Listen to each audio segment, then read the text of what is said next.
नमस्ते दोस्तों, मनमीत क्लासेस में आप सबका स्वागत है। इस वीडियो में हम वर्क एंड टाइम से रिलेटेड क्वेश्चंस को सॉल्व करना सीखेंगे। काम कंप्लीट करने में कितना टाइम लगेगा, ये फाइंड करने से पहले हम ये फाइंड करते हैं कि एक दिन में कितना काम हुआ। अगर कोई n दिन में काम कंप्लीट कर सकता है तो उसका एक दिन का काम होगा 1/n। फॉर एग्जाम्पल, अगर कोई 2 दिन में काम कंप्लीट कर सकता है तो उसका एक दिन का काम होगा 1/2, मतलब हाफ। तो वो आधा काम एक दिन करेगा और आधा दूसरे दिन करके 2 दिन में काम खत्म कर देगा। इसे हम ऐसे भी कह सकते हैं कि अगर कोई एक दिन में 1/n काम करता है तो उसे काम कंप्लीट करने के लिए n दिन लगेंगे। फॉर एग्जाम्पल, अगर कोई एक दिन में 1/4 काम करता है तो उसे काम कंप्लीट करने में 4 दिन लगेंगे। अब अगर A को कोई काम करने में P दिन लगते हैं और B को सेम काम करने में Q दिन लगते हैं, तो अगर दोनों मिलके काम करते हैं तो उन्हें P × Q / P + Q दिन लगेंगे। अब एक एग्जाम्पल देख लेते हैं। If A can do work in 10 days and B can do same work in 15 days, how many days will it take A and B together to complete the work? A को काम complete करने में 10 दिन लगते हैं, P हो गया 10, और B को सेम काम करने में 15 दिन लगते हैं, Q हो जाएगा 15। तो दोनों को मिलकर काम करने में P × Q / P + Q दिन लगेंगे। P और Q की वैल्यू पुट करके आंसर आ जाएगा 6 दिन। अब हम कुछ और एग्जाम्पल्स और उन्हें सॉल्व करने का मेथड डिस्कस कर लेते हैं। पहला example, P can lay railway track between 2 stations in 16 days. Q can do the same job in 12 days. With help of R, they completes the job in 4 days. How much days does it take for R alone to complete the work? P 16 दिन में काम कर सकता है, Q 12 दिन में काम कर सकता है। R की मदद से मतलब तीनों मिलकर 4 दिन में काम कर सकते हैं। हमें फाइंड करना है कि अगर R अकेला काम करे तो उसे कितने दिन लगेंगे। R को काम करने में कितने दिन लगेंगे उसे हम R मान लेते हैं। तो R का एक दिन का काम हो गया 1/R।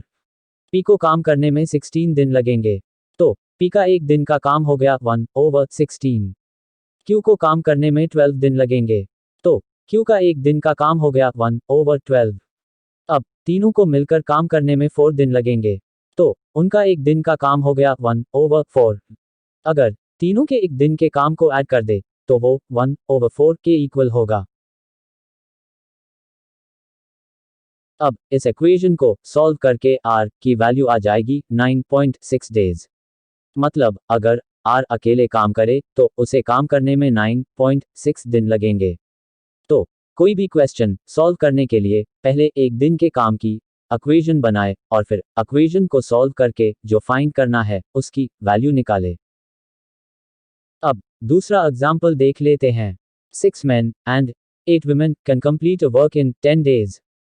26 men and 48 women can finish the same work in 2 days. 15 men and 20 women can do the same work in dash days. अब इस एग्जाम्पल में दिया है कि 6 men और 8 women 10 दिन में काम कर सकते हैं और 26 men और 48 women 2 दिन में काम कर सकते हैं। अब इससे ना हमें पता चलता है कि men को काम करने में कितने दिन लगते हैं और ना पता चलता है कि women को काम करने में कितने दिन लगते हैं और ना ही उनके एक दिन के काम का पता चलता है। इस तरह के क्वेश्चंस को सॉल्व करने के लिए हम 1 मैन के 1 दिन के काम को M मान लेते हैं और 1 वुमेन के 1 दिन के काम को W मान लेते हैं। 6 मैन और 8 वुमेन 10 दिन में काम कर सकते हैं, तो उनका 1 दिन का काम 1/10 हो जाएगा। 1 मैन का 1 दिन का काम M है, तो 6 मैन का 1 दिन का काम 6M हो जाएगा। इसी तरह 8 वुमेन का 1 दिन का काम 8W हो जाएगा और 6 मैन और 8 वुमेन का 1 दिन का काम 6M + 8W हो जाएगा, जो कि 1/10 है।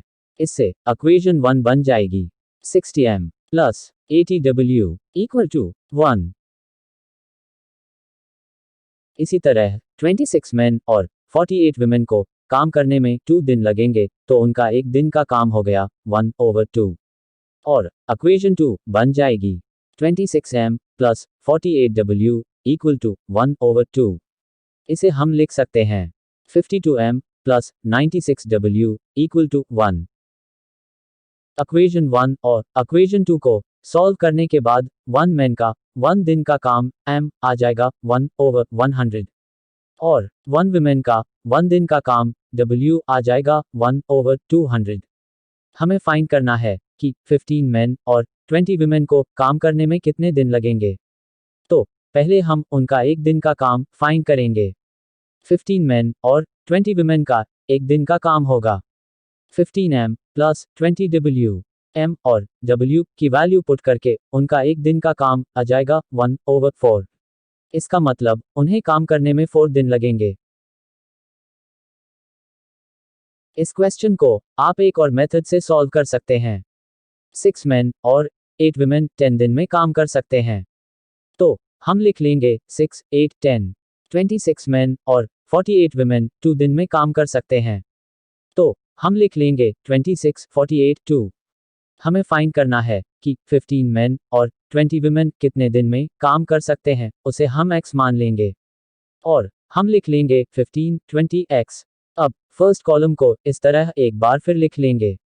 तो अब x हो जाएगा 10 multiply 2 20 bracket 6 multiply 48 288 minus 26 multiply 8 208 over 15 bracket 48 multiply 2 96 minus 8 multiply 10 80 plus 20 bracket 10 multiply 6 60 minus 2 multiply 26 52। अब इसे सॉल्व करके x आ जाएगा 4 डेज। ये मेथड यूज करके हम काफी टाइम सेव कर सकते हैं, पर ये मेथड यूज करते समय सीक्वेंस का ध्यान रखें।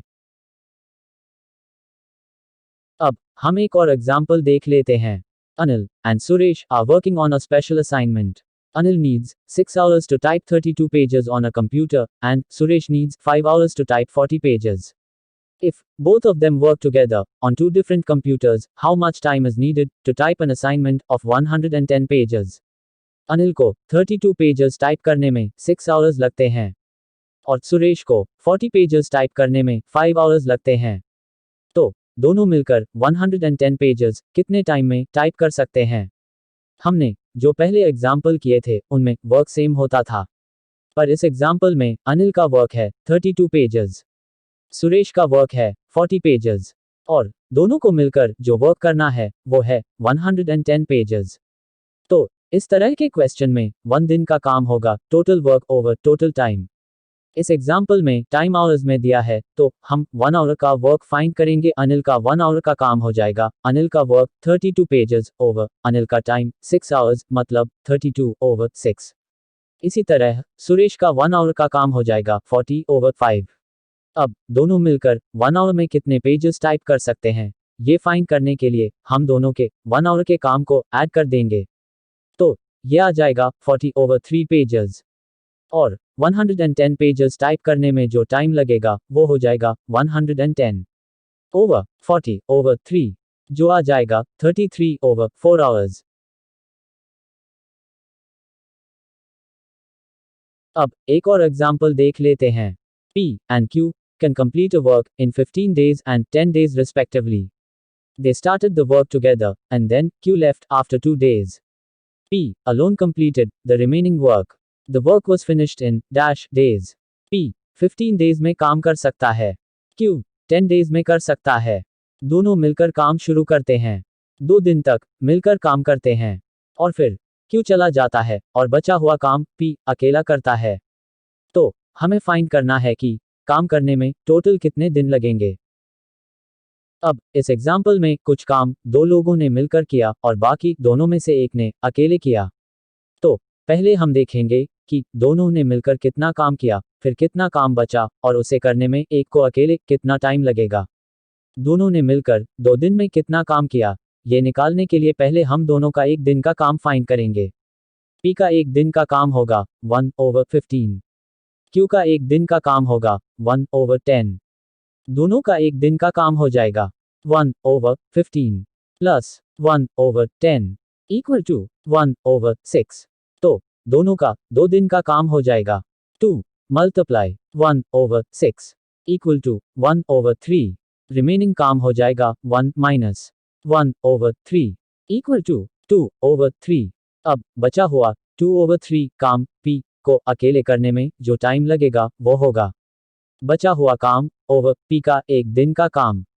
मतलब 2/3 ओवर 1/15 इक्वल टू 10 डेज। 2 दिन दोनों ने मिलकर काम किया और 10 दिन P ने अकेले काम किया। तो टोटल टाइम हो जाएगा 12 डेज।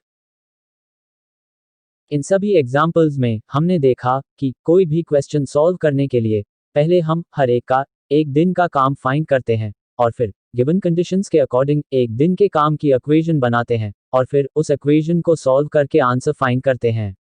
तो कोई भी क्वेश्चन सॉल्व करने से पहले क्वेश्चन को ध्यान से पढ़ें और गिवन कंडीशंस को समझकर उसे सॉल्व करें। हमारा वीडियो देखने के लिए आप सबका धन्यवाद। अगर आपको यह वीडियो अच्छा लगा तो हमारे YouTube चैनल को लाइक और सब्सक्राइब कीजिए और अपने दोस्तों के साथ शेयर करें। Thank you.